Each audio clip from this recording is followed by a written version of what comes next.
Since the beginning of time, the realm of rock music has been replete with legendary figures, contentious discussions, and contentious debates.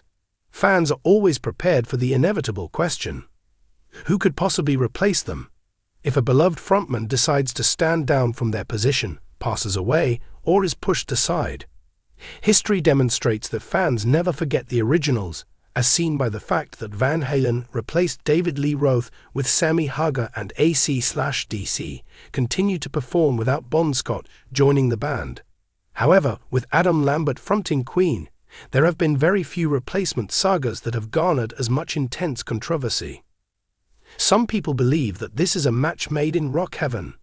A powerful vocalist with a flair for the stage who is able to embody the operatic spirit of Freddie Mercury without ever trying to be a carbon replica of him. Although some people consider it a sacrilegious act, others believe that Queen without Freddie is simply not Queen. Lambert's background in pop music makes him feel like an outsider in one of the most legendary lineups in rock music. Consequently, this raises the question of whether Adam Lambert is genuinely the worst replacement singer in the history of rock music, or whether he is simply the most divisive. Freddie Mercury's shoes, which are almost unimaginable. In order to properly evaluate Lambert's merits, or lack thereof, it is essential to first understand the enormous responsibility that he has taken on. A performer who combined raw vocal force with charisma, flamboyance, and bold uniqueness, Freddie Mercury was more than just a vocalist. He was an icon throughout his time in the music industry. Queen became something more than just a rock band as a result of his participation. It was a combination of theater, opera, and revolt all rolled into one brilliant package. Attempting to replace Mercury would be comparable to asking someone to paint the ceiling of the Sistine Chapel after Michelangelo. Regardless of how good they are, they will never be considered the classic. It is precisely this impossibility that paves the way for criticism. Even in the event if Lambert were flawless, a significant number of fans would say that the absence of Freddie makes Queen insufficient. Gains made by Adam Lambert. 2009 was the beginning of Adam Lambert's path to Queen, which began on the international stage of American Idol. As a result of his brilliant falsetto, dramatic presence, and unrestrained glam rock energy, he stood out as a natural heir to the tradition of strong theatricality that Mercury had established. His eventual collaboration with Queen's Brian May and Roger Taylor appeared to be a natural fit, at least on paper, when he finally joined forces with them. Nevertheless, his appearance immediately caused a rift among the fandom. A number of people regarded him as an exciting new chapter, a singer who had the ability to give Queen's anthems a fresh new life without simply imitating Freddie. Other people disregarded him as a reality show personality who was pretending to be Mercury while wearing his crown. Immediate, and in many places, scathing criticism was the response that was received. Controversies raised against Lambert. The following are some of the most typical arguments that critics use when they believe that Lambert is one of the weakest replacements in rock. Conflict of vocal styles. Despite the fact that Lambert's voice is powerful, it frequently comes across as too polished and too Broadway for rock followers. When compared to Lambert, who frequently comes across as pristine and more of a pop hero than a rock king, Freddie had grit beneath the glitz.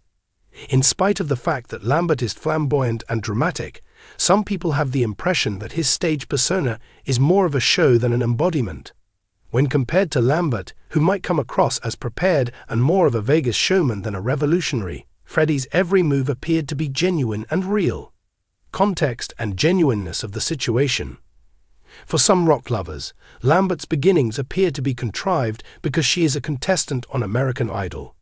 According to their argument, Mercury grew to prominence through the grit of the London scene, whereas Lambert rose to prominence through television spectacle, which are two quite distinct pathways. Queen in name only.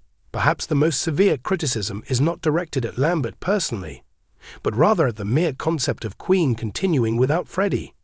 No matter how talented Lambert is as a singer, some people consider Queen and Adam Lambert to be nothing more than a cover band with flashy lighting.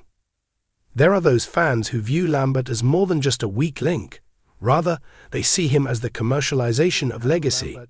They believe that Queen is ruining their reputation by turning into the nuances involved, as well as the numerous rock fans who like him. For every person who is opposed to Lambert, there is another person who believes that he is the most suitable option. Respect for Freddie.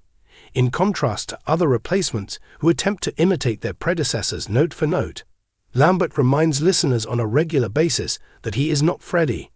He shows respect without imitating it, achieving a balance between reverence and creativity in his manner of expression. Abilities of the voice. Lambert's vocal range is astounding, and he frequently competes with Mercury in terms of technicality. He is capable of singing "Who Wants to Live Forever" with a soaring voice and belting out "Somebody to Love" with a thrilling effect on the spine. His accuracy and endurance make it possible for Queen's catalogue to shine brightly, even after it has been around for decades. If Freddie was the personification of flamboyance in the 1970s and 1980s, then Lambert is the personification of flamboyance in the present era. The essence of Queen is kept alive for a new generation by him, through the use of flashy clothes, theatrical flair, and unrepentant glam energy. A connection with the audience. Lambert is the point of entry for younger audiences into the world of Queen. Through his presence, the band maintains its relevance, ensuring that Queen does not become a relic of the past, but rather remains an integral part of contemporary culture. Rather than being the worst, many people believe that Lambert is a savior since she is instrumental in keeping Queen alive on the world stage at a time when many legacy acts are falling into obscurity. Consider the context. The importance of perspective cannot be overstated when comparing Lambert to other infamous replacements. Keep in mind, Gary Cherone played with Van Halen during the Van Halen I Healy era, which is frequently ridiculed due to the fact that Cherone's style was so incompatible with the band's that the experiment failed very fast. The band Motley Crue is led by John Corabi. However, despite his talent, he was never able to win over admirers who were only interested in Vince Neil's sleazy enthusiasm. The band Judas Priest, including Tim "Ripper" Owens, despite the fact that he was a talented singer, many of his followers disregarded him as a karaoke version of Rob Halford. On the other hand, Lambert has been touring the world with Queen for more than a decade, during which time they have filled stadiums and won over new fans. This longevity is a testament to its worth. If it were true that he was the worst, then wouldn't the experiment have failed an extremely long time ago? Nostalgia among fans is the real problem. It is possible that the debate is less about Lambert himself and more about the difficult relationship that we have with legacy. Rock fans aren't just fans of songs, they're also fans of eras, which are periods of time when a band meant something to them on a really personal level. A great number of people consider Freddie Mercury to be more than simply a vocalist. He is a representation of liberty, defiance, and unrestrained expression. It is impossible for anyone to take on that job without provoking parallels. In many cases, when we refer to Adam Lambert as the worst successor, we are not so much referring to his abilities as we are referring to our inability to let go of what was. He does not represent Mercury, and he will never do so. However, it is possible that this is the point. He does not have to be the final decision. Is it true that Adam Lambert is the worst backup singer in the history of rock and roll? In no way. He is at best a divisive person who brings to light the conflict that exists between paying tribute to the past and moving on with one's life. In the best-case scenario, he is an exceptionally talented performer who has made it possible for millions of fans to once again experience Queen's songs in concert settings. The dispute will continue to burn on, with allegiances and sentiments of nostalgia fueling it. However, history will most likely be more forgiving of Lambert than his most vehement detractors anticipate.